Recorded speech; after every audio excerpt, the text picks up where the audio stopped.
ओम श्री सिद्धभैरवाय नमः. बघा, पूर्वी जे असे काही भाट होते राहायचे ना, ते राजे लोकांचे गुणगान करायचे. आणि मग ते भाट ज्या वेळेला दुर्योधनाच्या तिथं आले आणि मग ते कोणाचं गुणगान करायला लागले? दानशूरवीर. तर दानशूरवीर कोण म्हटलं जातं? कर्ण. मग दुर्योधना काय सांगितलं?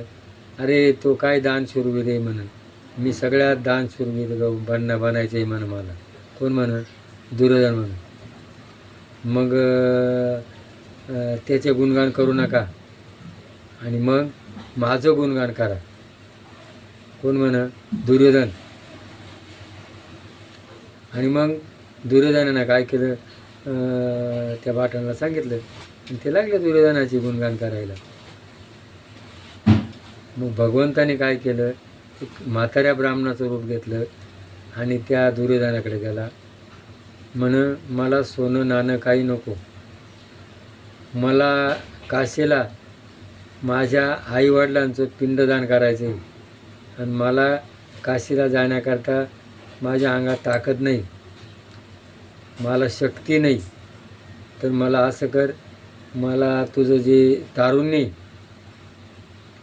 ते तारुण्य मला दे आणि मी तिकडून पिंडदान करून आलो का तुझं तुला परत दे. बघा, हे तारुण्य ययातीने त्याच्या मुलाला दिलं होतं. मग ययातीने त्याच्या बापाला दिलं होतं तारुण्य. आणि मग आता तो काय म्हण, मी माझ्या बायकोला विचारून येतो. आता दुर्योधनाची बायको म्हण, काय तुमच्या डोक्याचं पाणी झालं आहे काय म्हण, जाऊन त्याला सांगा माझी बायको नाही म्हणती, तारुण्य देऊ शकत नाही म्हणून. आला, नाही बा माझी बायको नाही म्हणती म्हणून, तारुण्य नाही देऊ शकत म्हणून. मग आता तो कोणाकडे गेला? कर्णाकडे गेला. आणि मग कर्णाकडं गेल्यानंतर कर्ण म्हणून काय हरकत नाही म्हणून, घेऊन जाय म्हणून. हे चांगल्या कामाकरता जर या शरीराचा वापर होता असेल तर द्यायला काय हरकत नाही. आणि मग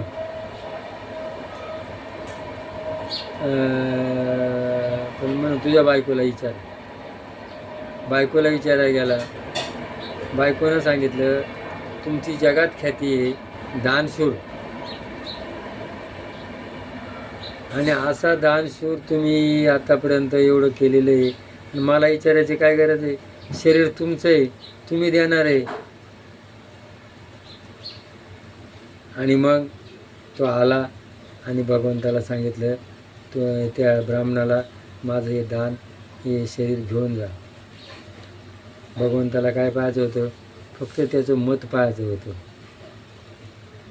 तसा आज काय नेत्रदान देणे, काही लोक मरणाच्या अगोदर नेत्रदान लिहून देतात, कोणी हृदयदान देतात, कोणी प्रकारे दान देतात. आणि मग असं हे नेत्रदान आणि असं हे दान सुरू कोण? कर्ण. दुर्योधन कोण होता? खोटा होता. तसं आज आपल्या देशामध्ये लोकांवर अन्याय होऊ राहिला आहे, हे जे भेसळ होऊ राहिले. आणि असा जो दानशूर तुकाराम मुंढे, तो धडाधड लोकांच्या हिताकरता, जीवाची पर्वा न करता तो निर्णय घेऊ राहिला आहे. आणि अशा या नेत्याला सगळ्या भारत देशाच्या लोकांनी त्याला पाठिंबा द्यावा.